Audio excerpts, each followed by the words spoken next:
बेटा चाहे मुंबई में रहे या बनारस में, आखिर वो आपका बेटा है। और दूर रहने से संबंध थोड़ी खत्म हो जाते हैं। देखिए, गौरी और शिव मुंबई के माहौल में सुखी रहेंगे, यहां का माहौल उनके लिए ठीक नहीं।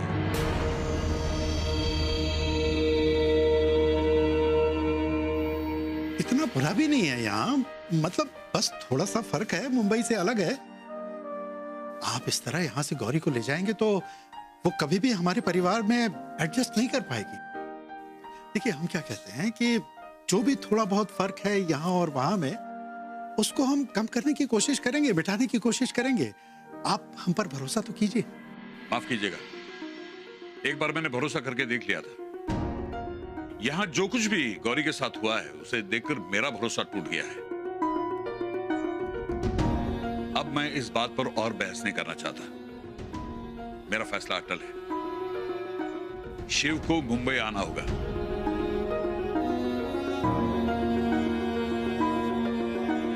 ये आप ज्यादती कर रहे हैं। आप हमारे बेटे को हमसे दूर कर रहे हैं और दुनिया के उस दस्तूर को गलत साबित कर रहे हैं जिसके मुताबिक लड़कियां शादी के बाद ससुराल में रहती हैं और अपने नए घर को समझने, नए परिवार में रचने बसने की कोशिश करती हैं, जैसा कि गौरी ने भी किया। लेकिन इस बदले परिवेश को समझने में उसे थोड़ा वक्त और लग सकता है, लेकिन हमें उम्मीद है कि वो कर लेगी। आप उसे और हमें थोड़ा समय तो दीजिए। बहुत समय दिया, लेकिन अब नहीं। अगर मुझे इस बात का पता होता कि बदलाव में इतना समय लगता है तो। देखिए, अब ऐसा भी नहीं है कि आपको और गौरी को यहाँ के परिवेश और रहन सहन के बारे में पहले से कुछ पता नहीं था। नर्मदा जी ने सब कुछ खुलकर बताया था गौरी को। इसके बावजूद गौरी ने अपनी मर्जी, अपनी खुशी से ये शादी की है। हमने या हमारे बेटे ने कोई जबरदस्ती नहीं की है उसके साथ। हाँ, गलती हो गई मेरी बेटी से, लेकिन अब मैं उसे ऐसी गलती करने नहीं दूंगा।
नौकरी छोड़ के उसे घर में बैठने नहीं दूंगा मैं। नौकरी नौकरी, आप नौकरी को इतना अहमियत क्यों दे रहे हैं, जबकि बिना नौकरी किए वो हमारे घर में खुश है।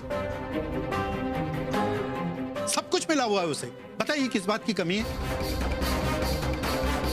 और वैसे भी सावंत साहब, यहाँ बनारस में बहुओं का नौकरी करने का चलन बहुत कम है।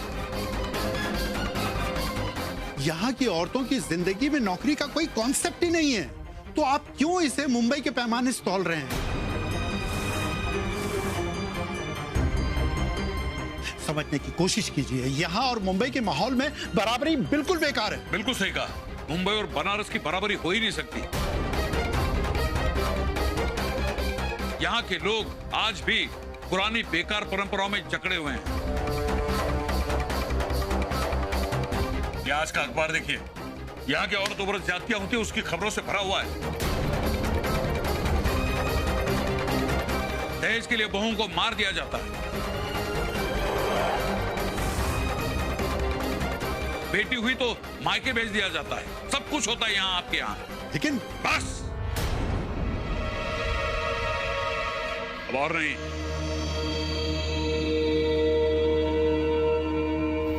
आज आप गौरी की नौकरी पर आपत्ति जता रहे हैं, कल अगर उसे बेटी हुई तो ताने मारेंगे।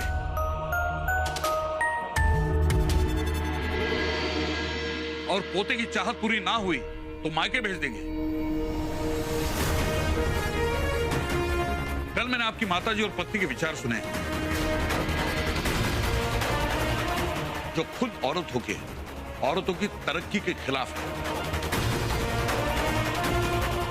आप हमारी माताजी को बीच में मत लाइए।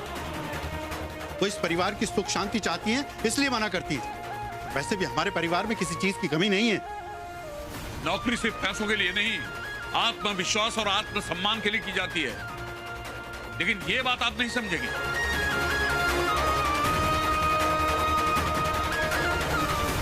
आप कहना क्या चाहते हैं? हमें आत्मविश्वास और आत्मसम्मान नहीं है? देखिए, आप अपनी सीमा पार कर रहे हैं। मैं कहां से सीमा पार कर रहा हूं? बिल्कुल आप कर रहे हैं। मेरी बात सुनिए। बाबूजी, अंकल जी, आप कृपा करके शांत हो जाइए। देखिए, अभी भी कुछ नहीं बिगड़ा। शांति से बैठकर सोचेंगे तो कोई ना कोई समाधान निकल आएगा। अरे समाधान कैसे होगा राम? जब जन्मदाता ही अपनी बेटी की जिंदगी बर्बाद करना चाहता हो तो कुछ नहीं हो सकता। बिल्कुल गलत। मैं अपनी बेटी की जिंदगी बर्बाद होने से बचा रहा हूं। तो ठीक है, आपको जो करना है वो कीजिए, क्योंकि अब आपसे बात करने का तो कोई फायदा है नहीं। ठीक समझे आप? अब बात करने का समय निकल चुका है। अब फैसले की घड़ी है।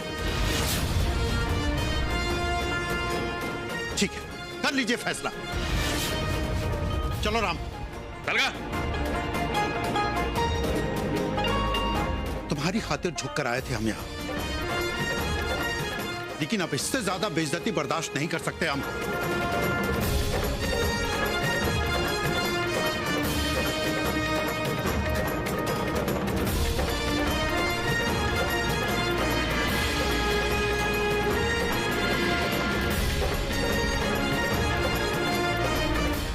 बघितलंस कसं बोलत होते लोक? सगळी चूक त्यांची, खापर माझ्या डोक्यावर फोडून मोकळे झाले। शिव नुसता उभा तमाशा बघत एक शब्दाने बोलला नाही ना, तुझी बाजू घेतली ना बापाला अडवलं। इथे थांबण्यात काही अर्थ नाहीये। एकदा आपण त्यांना संधी दिलेली, दॅट्स ऑल। यापुढे या घरात राहायचं नाही। आपण लगेच मुंबईला निघायचं, कळलं?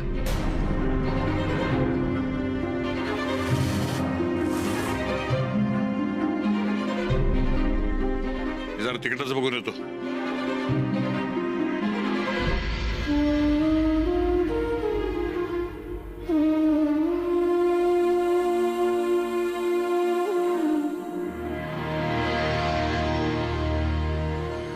इतनी बेइज्जती की उन्होंने तुम्हारे बाबूजी की, तुम चुपचाप खड़े सुनते रहे मुन्ना?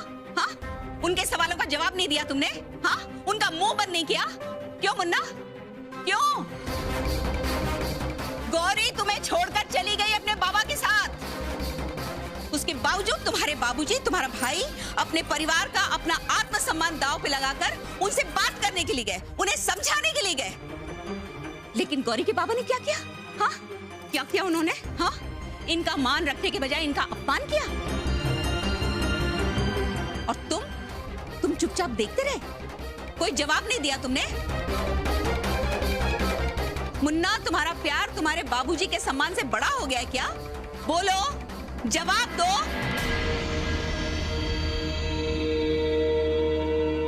शांत हो जाइए नर्मदा जी, सांप गुजर चुका है। अब लकीर पर लाठी पीटने से कुछ नहीं होगा। हमने जो सुनना था सुन लिया, जो बर्दाश्त करना था कर लिया। आपने कर लिया, लेकिन ना हम बर्दाश्त करेंगे ना ही हम चुप रहेंगे। नहीं मुन्ना के बाबूजी, नहीं, हम आपका और अपने ससुराल का अपमान बर्दाश्त नहीं करेंगे। लेकिन सुन रहे हो मुन्ना? रुको।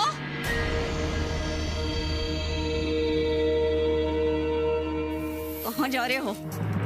हाँ, कहां जा रहे हो तुम? एक हद होती है मुन्ना बर्दाश्त करने की। हाँ, हद होती है। हमने तुम्हें अपनी कसम से आजाद कर दिया। तुम्हारे लिए इतनी कुर्बानियां दे रहे हैं मुन्ना, और क्या करें? इतना झुक रहे हैं, और क्या चाहते हो तुम? अम्मा, अम्मा प्लीज शांत हो जाइए। तुम तो कुछ कहना ही मत राम। बड़े चौधरी बनकर गए थे अपने बाप के साथ, क्या किया? बात सुनकर आ गए? अरे किसने कहा था यूं जबरदस्ती चौधरी बनने के लिए? और मुन्ना तुम अभी के अभी गौरी का सामान बांधो और जाके उसके बाबा के हाथ सौंप कर आओ।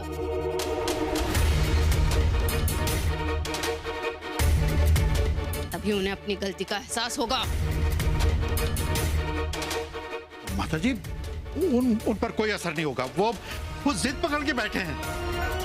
हम जानते हैं वो हम पर दबाव बनाने के लिए ऐसा कर रहे हैं, ताकि हम उनसे डर जाएं और गौरी को नौकरी करने दें। लेकिन हम किसी के दबाव में आने वाले नहीं हैं। ना जाओ, अभी के अभी उसका सामान बांधो और देकर आओ।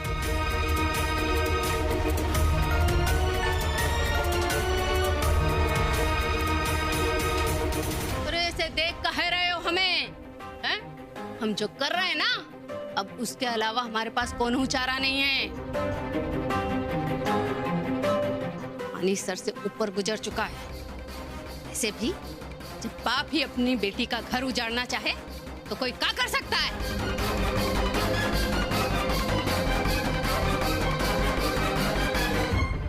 सुना तुमने मुन्ना? सुना माताजी क्या कह रही है?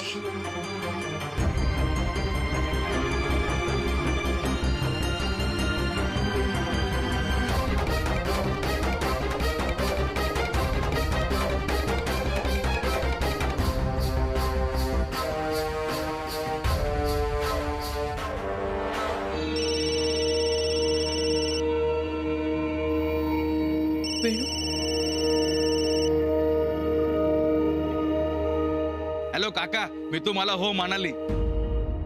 तुम्हाला आता माझ्या बरोबर लग्नाचे बोलणं करायला यावं लागणार आहे, मला काय माहित नाही. हा वेणू, अरे मी अरे गौरी, अरे काय तू मुंबईला कधी आली?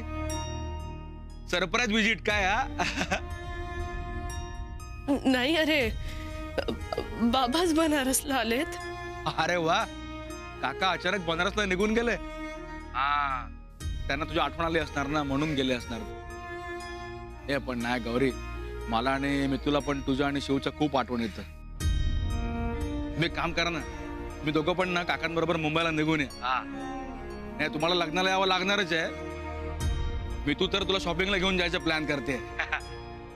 हे पण अजून आमचं काय फिक्स नाही, घरच्यांची बोलणं व्हायची आहे ना. आपण आमचं ठरलंय गौरी.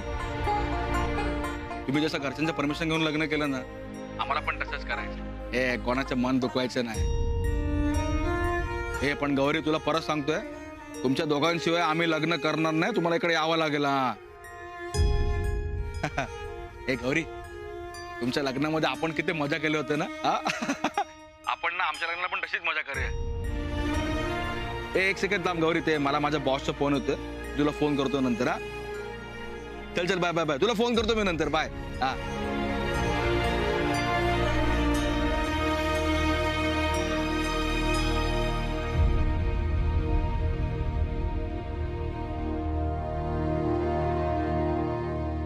नाही शिव, मी तुला सोडून कुठेच जाणार नाही.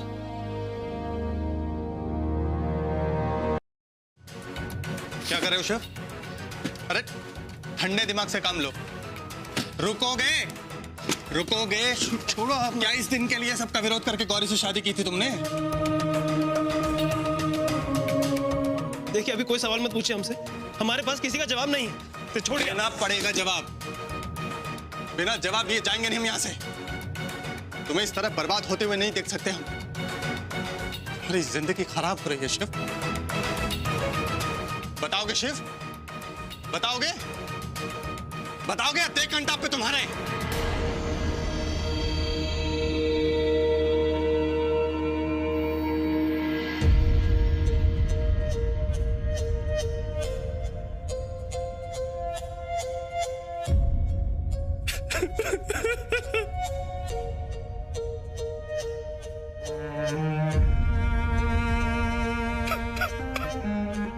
हिम्मत रख.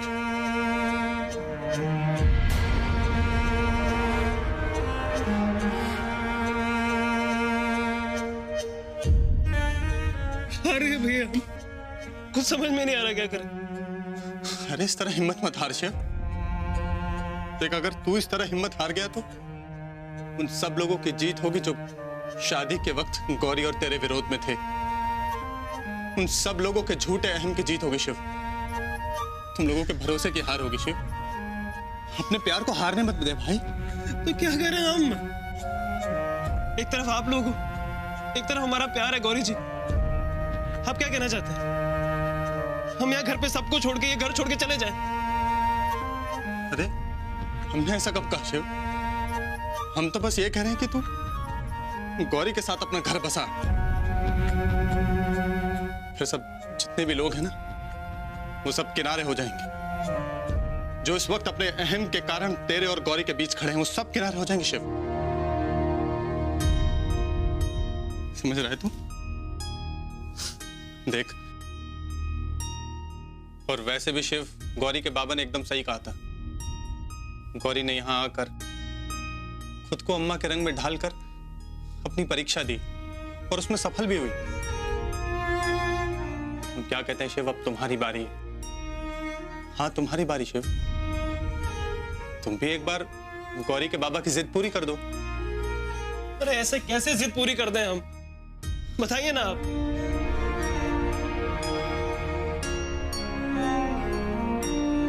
मुंबई जाकर गौरी के साथ गृहस्थी बसा के देखना शिव।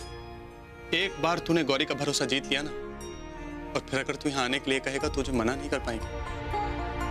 वो तेरी खुशी के लिए, हम सब के लिए यहाँ जरूर आएगी। और उस वक्त देखना, गौरी के बाबा ने भी अगर उसे रोकना चाहा ना, तो रोक नहीं पाएंगे। और अगर गौरी जी ने हमारा साथ नहीं दिया तो? क्यों नहीं देगी साथ? देख शिव, वो थोड़ा सा नाराज है। क्या है ना, नौकरी के मुद्दे पर घर में जो भी तूफान उठा, उस वजह से वो थोड़ी सी टूट गई। तुमने उसे अकेला छोड़ दिया, इसलिए वो थोड़ी सी कमजोर पड़ गई है बस। और इसलिए वो बाबा के खिलाफ नहीं जा पा रही है शिव। देख, एक बार अगर तूने उस पर भरोसा दिखाया ना, तो कभी तुझे छोड़कर नहीं जाएगी भाई। अब देख क्या रहा है, बैग भर और जा यहां से।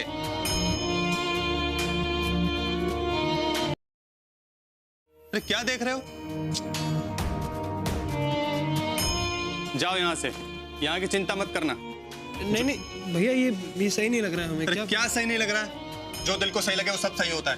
और जो होगा देखा जाएगा, तुम चिंता मत करो। तुम जाओ बस यहां से। हमें करना चाहिए। हाँ, तुम ये करो। गौरी के बाबा उसे मुंबई लेकर जाएं, उससे पहले खुद तुम उसे मुंबई लेकर चले जाओ। अगर ये मौका तुम चूक गए ना, फिर गौरी का भरोसा कभी जीत नहीं पाओगे। गौरी के कपड़े कहाँ हैं? अरे तो लेकर आओ ना। हाँ, लेकर आओ गौरी के कपड़े। यहाँ की चिंता मत करना तुम। लगाओ। ये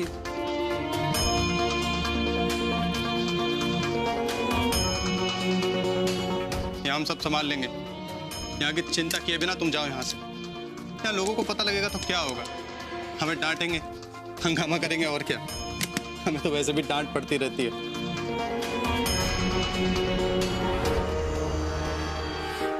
जाओ।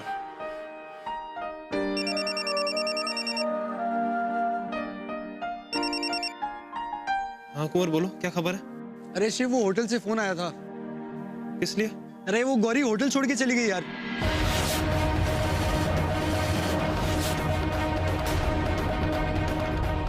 तो रोका क्यों नहीं तुमने?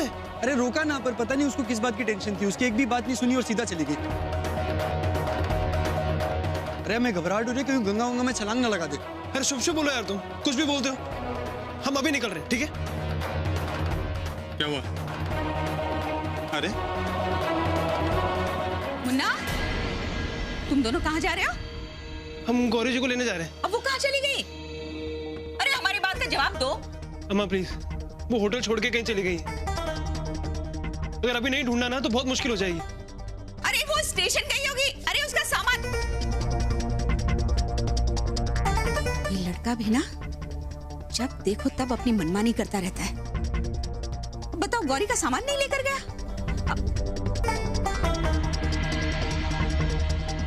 ये मुन्ना भी ना सामान सूटकेस।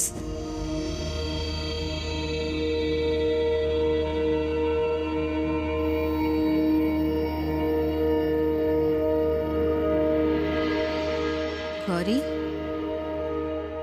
तुम घर लौटने के लिए चाहे जितनी नौटंकी कर लो, लेकिन तुम्हारा सामान तो तुम्हारे पति ने ही पैक कर दिया, और ये सामान हम तुम तक जरूर पहुंचा देंगे।